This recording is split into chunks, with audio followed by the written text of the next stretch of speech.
আহক কি কাপ বহিলি যে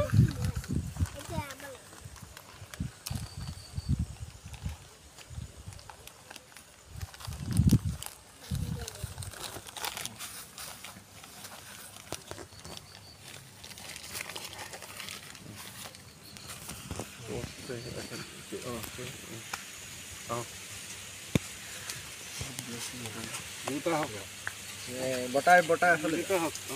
বটা লাহে এইটো লব পাপা আৰু এইটো ভৰি লৈ আপুনি আহক হ'ব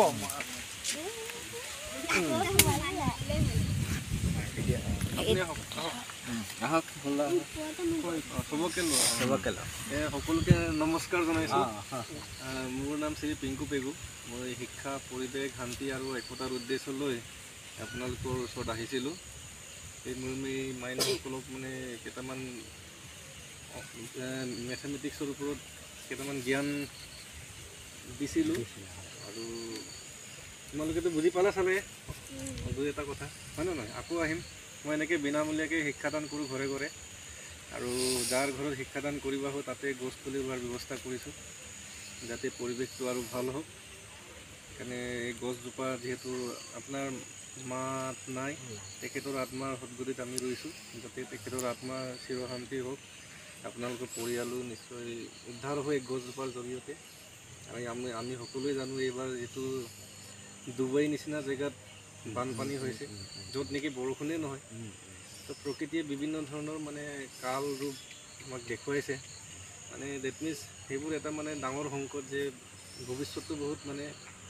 এটা সংকটজনক বিপদজনক মানে ক'বলৈ গ'লে আৰু গছ আজিৰ টাইমত ডাঙৰ গছ নথকাৰ ফলত বিভিন্ন ধৰণৰ বেমাৰ আজাৰ বা মানুহে মানে কম সময়তে মানে পৃথিৱী ত্যাগ কৰিবলগীয়া হৈছে সেইবাবে আমি অকণমান হ'লেও সজাগ হ'ব লাগিব নহ'লেতো আৰু আমি উপায় নাই ক'লেতো বহুত মানে বিশেষ মই দীঘলীয়া নকৰোঁ ৰাতিও হ'ল আৰু ধুনীয়াকৈ প্ৰতিপালন কৰি ডাঙৰ দীঘল কৰিব আৰু তোমালোকে বাৰ্থডে হ'লে এটলিষ্ট গছ ৰুপা হ'লেও ৰোৱাৰ ব্যৱস্থা কৰিবা আগতে কৈছিলোঁ তোমালোকক হয়নে নহয় এতিয়া ৰুই দিয়ক আৰু আপোনালোকেও ৰাইজক দুআষাৰ কওক নাই ভাল লাগিছে এই ৰাতি 9টা বজাতো যে আপোনাৰ গছপুলি ৰোৱাৰ যিটো ধাউতি হয় সেইটোৰ প্ৰতি আমি সন্মান জনাইছোঁ আৰু আমিও যি পাৰোঁ আপোনাক এই ক্ষেত্ৰত অলপ সহযোগ কৰিম হয় আৰু এজোপা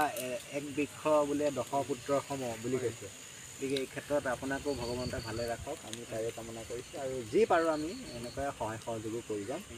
আপোনাৰ সুস্বাস্থ্য কামনা কৰিছোঁ সকলোকে বহুত বহুত ধন্যবাদ ঠিক আছে এইটো মা বুলি ভাবিব লাগিব গছ বুলি ভাবিলে নহ'ব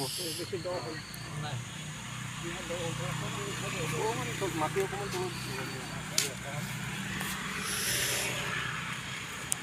প্ৰকাশটো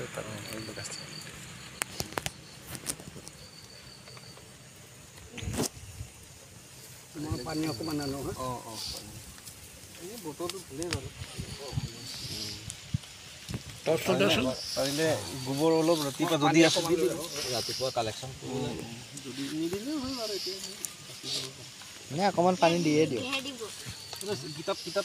কিতাপটো উঠা কিতাপখন লাগে যদি লৈ যাওঁ ছোৱালী তোমালোকে গছ নাকাটিবা আৰু গছ সংৰক্ষণ কৰাৰ ব্যৱস্থা কৰিবা দেই ঠিক আছে আপোনাৰ ঘৰ মোৰ ঢকুৱাখানা সেইটো নহ'ব ধুনীয়া হ'ব বাৰু ঠিক আছে থেংক ইউ